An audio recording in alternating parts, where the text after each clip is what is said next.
Hello, I'm Ivonne Montealegre, and this is episode 4 of your podcast, Poker Face. I'm here with McAdam Willetts, a 20-year-old veteran in the poker industry. She's done so much, especially for a great environment in poker full of inclusivity and respect towards women. Hello, Rebecca. Thanks for being with us. Hi, Yvonne. Thank you for having me. It's so great to have you all the way from New York. Thanks for being in our studio. We appreciate your time a lot. Rebecca, let's talk a little bit about you. How did you get started in poker? How did that happen? Well, it was home games originally. It was actually my brother-in-law who was my sister's boyfriend at the time. It's so far back. And he brought the idea of like home games to the house, to the environment, and I just absolutely fell in love with it. We used to play every Friday, and then as soon as I turned 18, I went to find the private clubs where I could play at the weekends. And then it grew from there. Eventually, I was studying journalism, and I decided I wanted to travel and write and play poker. But a job came up in a poker and sports magazine, and I went for it and got it. And the rest is really history. I've kind of done a bit of everything from there, from poker media consulting and communications to leading partnerships and public relations and consumer engagement for Flutter International. And now I'm out on my own in the big, brave world with QueenBHive, my PR and communications agency. You're one of the most all-around, full-circle poker personalities I've met. I've had the pleasure to meet. And yeah, you've been in front of the cameras, in the backside of the cameras, but what I love most about your journey and why you fit perfectly with this podcast is because of your poker face. It's because of your power to re-emerge, reinvent yourself as directing the Poker Stars PR machine, that monster gargantuan thing. Mm-hmm. You made change. I'm very, very impressed with your ability to be a top-notch marketer. Oh, thank you, Yvonne. And I love your project when we were running through the pandemic. Tell us a little bit what you did in that amazing charity tournament online. Yeah, there was a good few things during COVID that we thought was, you had to adapt and you had to think differently and you had to be responsible. People were not able to afford certain things. So I wanted anything we did to be free or play money or charity related, essentially. So I kind of led on the communications and our strategy. So what I did was, first of all, we decided to hire all of our dealers into customer support because there were no live events. And I've always felt part of the community. I was a player, then a journalist, then on the PR side. So I always felt community first, and I was thinking about what are they doing now? They must be, so worried about everything, like what's going to happen next. So we brought them into customer support.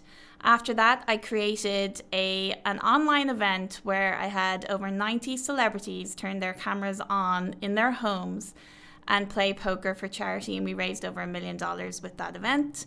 And I also created something called Hank's Home Game from there because some of these celebrities became good friends during that time and we wanted to continue doing something special. So we had Hank Azaria and many of his friends, Jack Black, Amy Schumer, Don Cheadle, all take part in these like home games where the poker was great, but it was more about the banter and seeing into the lives of these crazy people and what they were up to. I would put you as one of the people responsible to making poker appealing to the masses. And for that, we have to be thankful. Wow. We've been regarded as, in the basement gamblers. And you, during your tenureship, 20-year-old tenureship at Poker Stars, have managed single-handedly almost to bring poker to the masses and bring these guys, Hank Azaria, Don Cheadle, to not be embarrassed about poker and defend poker and stand up for poker as the beautiful mind game it is. Well, first of all, thank you. And second of all, you're definitely part of that movement for sure. And I feel very similar towards you. But I think a lot of it is down to hand-holding, opening the door and showing that it's not a basement with smoke coming out and there are some women there too, amazing, and different professions, and it's professional and it's responsible mostly, and people care about each other. And I think once you can hold people's hands a little bit and show them in a friendly, not intimidating environment, then they're more likely to come along for the long run. And I saw that with both actors and musicians, and when we worked with Neymar and Cristiano Ronaldo, and classic Ronaldo, as I like to call him. But then also with our partnerships, we Oracle Red Bull Racing, Maple Leaf Sports and Entertainment. When you go into these partnerships, everyone's excited, but when it comes down to actually activating, everyone's a little bit tentative, because it's a space, especially on the partner side, that they don't understand and they're afraid. So you have to show them how responsible we are, show how we work with the regulators and the licensing and responsible gaming, and do things that benefit their audiences, and not just trying to push, our industry, our game on someone who maybe isn't interested, but showing them instead why they could possibly be interested. In retrospective, and tell me the truth. Yes. Do you think things are changing? Is there a positive change towards inclusivity? I think it's very slow. I definitely think it has changed. Amazing. It's so slow. Yeah. I don't want to say things are incredibly different, but they are a bit different. When I came into the industry, there was no one like me around me. And now there are plenty like me around me, and that's a big change, but it is slow. When I played poker, I think I was the only young woman in the room. There was maybe 3 or 4 older ladies. When I joined different poker companies, and you walk into the office, you were largely one of the only young females walking in. I hired a lot of women. I didn't do it on purpose. They were the most, they held the most expertise for the jobs. I spoke about how we were represented in marketing, because at that time, the only time you saw a woman at a live event in marketing was barely any clothes, essentially. So I wanted to change that. I made sure we had a commitment to a smart and intelligent representation of women. We're there to compete. We're not there to be looked at. So why isn't our marketing reflecting that? So I made a lot of changes. We got rid of trophy girls, essentially, as well. It's just sending all the wrong messages. So I feel like a lot of changes happen, not just by me, by a lot of women pushing for this in our industry. But we still have a very long way to go. You're a trailblazer, and we are all thankful for your input. Your 2024 Women Poker in Hall of Fame nomination doesn't come as a surprise to anyone here. How did you feel about that? Did it sink in, all what you've done? I think I'm always moving, and sometimes I don't stop and look at it. And early on in my career, I was in front of the camera and things like that because people realized they wanted a woman who knew the game. Not just, they were in Ireland and in the UK, they were hiring women just from mainstream TV just to present events, and they didn't really know how to talk about it. Then I feel like over time, I had an influence in a positive way from in front of the camera, but then I wanted to be behind it because I wanted to highlight other women in a positive way. So when I got the Women in Poker Hall of Fame, I couldn't believe it. I couldn't believe it. I woke up to text messages. That's how I found out, which is a lovely way to find out. A lot of women in the community just going, oh my God, I'm so happy for you, or I voted for you. And yeah, I think because I have stepped behind, it took me a moment to be comfortable stepping out and saying, yeah, I was responsible for some great things and I'm going to do some more.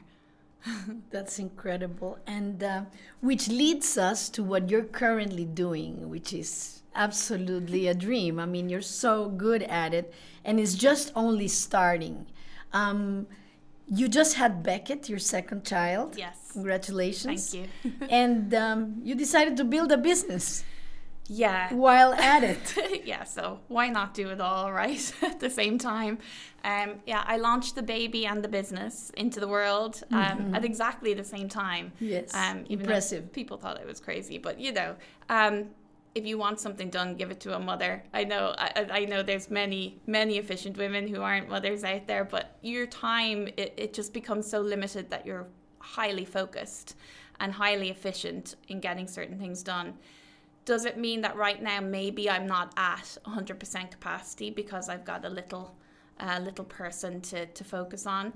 But it means that I'm choosing the clients and the projects that I love the most and that I can give my full focus as we scale. But it has been wonderful having a daughter, because I have a son, he's 7, he's amazing. But having a daughter and launching a business, pregnant, and walking into rooms full of men, it's a very emotional feeling of, no, I'm doing it for them. I'm doing it for her. I want her to never be scared and to always be resilient, because you're going to be knocked back. And I've been through it in the last year or two, looking after women in our industry, but then kind of going through restructures and different things like that myself. I wanted to come out blazing, because I know my worth and I want her to know her worth. Beautiful.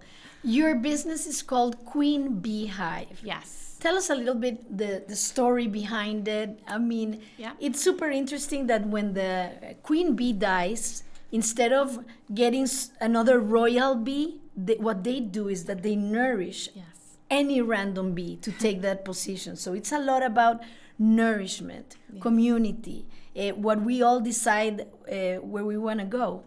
Tell us a little bit about your own QueenBHive. Well, first of all, the name, I obviously had to take the queen with me.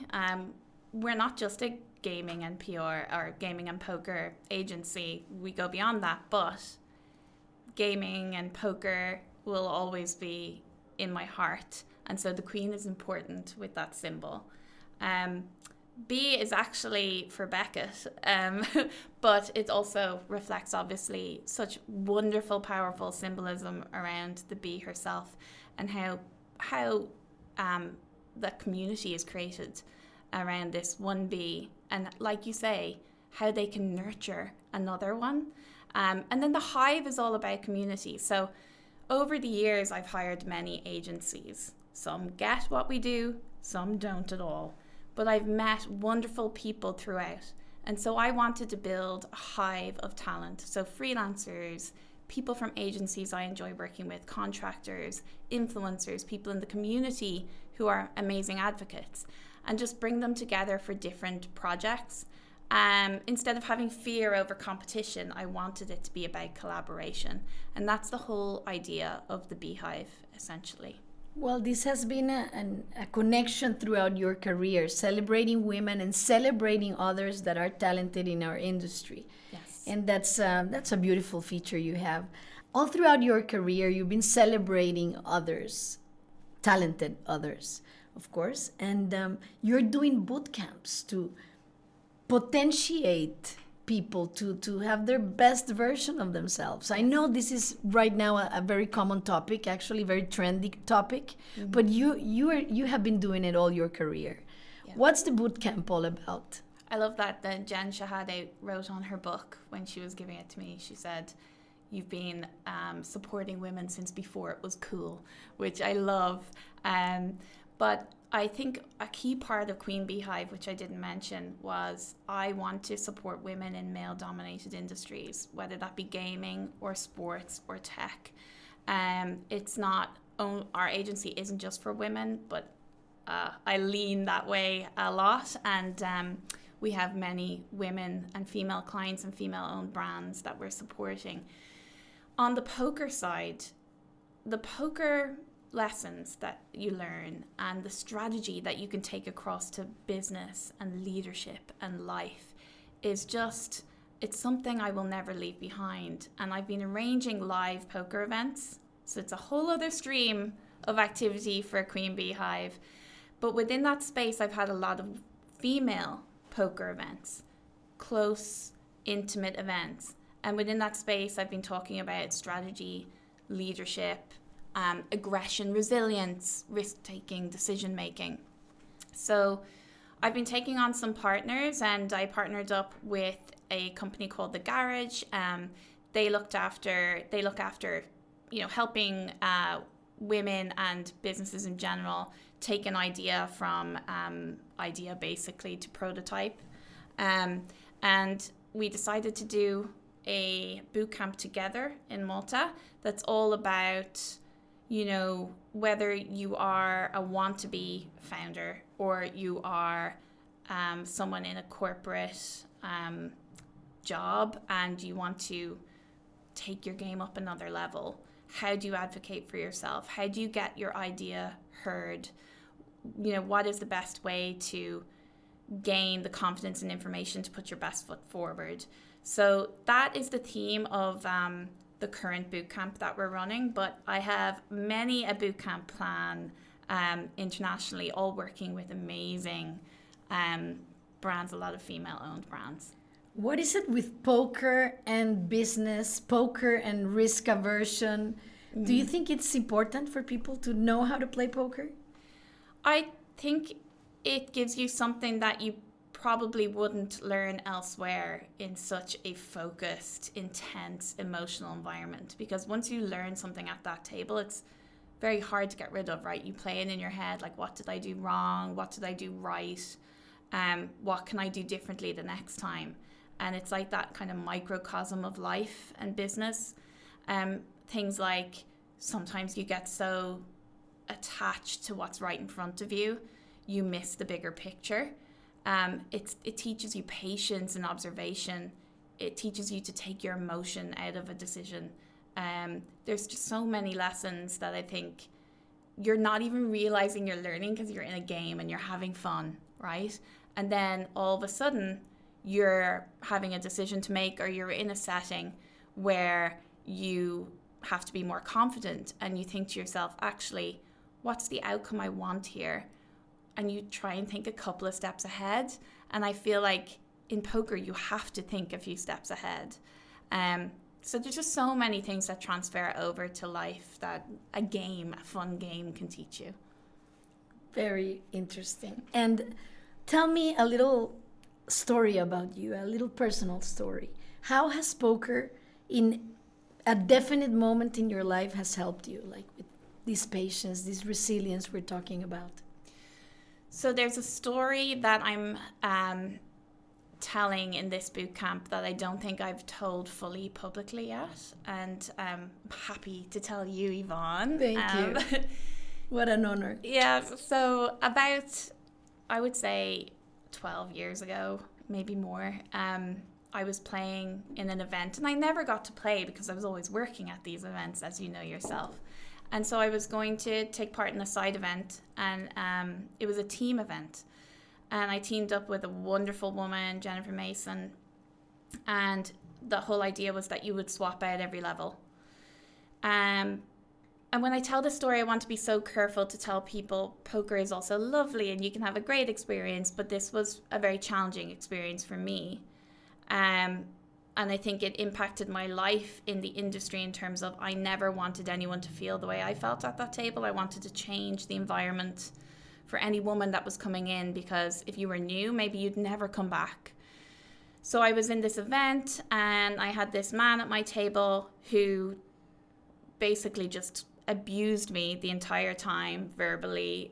It was very embarrassing. He was commenting on my physical looks. He was commenting on everything I did. I was younger, so I was looking around me like, is everyone else seeing this? Is no one going to say something? Exactly. Now I definitely would say something, but I think I was so in shock that I just tried to really focus on my game. And there's also a situation, I believe, in poker and probably in life where you're afraid that if you say something, the environment's not going to be very nice after that, and that you have to sit there then and deal with that. Well, we women are trained to take it. To take it, exactly. So it's a funny story, and you'll think I've made it up because it is kind of, Rocky-esque. But we got into it. He was getting more drunk as the event went on and more sloppy. And I was just like watching everything he did and pretty much taking advantage of all his weak spots. Exactly. We were swapping in and out. And I think as we were getting towards the end, in my head, I was like, I really don't want to be heads up. I really don't want to be heads up because I don't want to make a mistake and lose it on my teammate, right? And I think there's a really key lesson as well. Even I think about that moment going out on my own with QueenBHive. There's a point in your life where no one else can make a decision for you. You're there, you have your gut, you have the information that you've accumulated, you have your expertise and your belief in yourself, and you just have to go and not question yourself. And I think it ended up being me and him, heads up. And I ended up crushing him and we took the trophy. And I always think about that moment. I do kind of follow on with, unfortunately, when I went into an office one day, I was being brought around an office to meet people within a gaming company. And there he was. So I was like, I am not letting this man impact at the table or inside a business either, because there's too many women that could be influenced by that behavior. But yeah, that's a personal story for me of resilience within the poker world. But one that really impacted me, I think, in my current life too. I love to hear this because, I mean, it's all about confidence, poker, isn't it?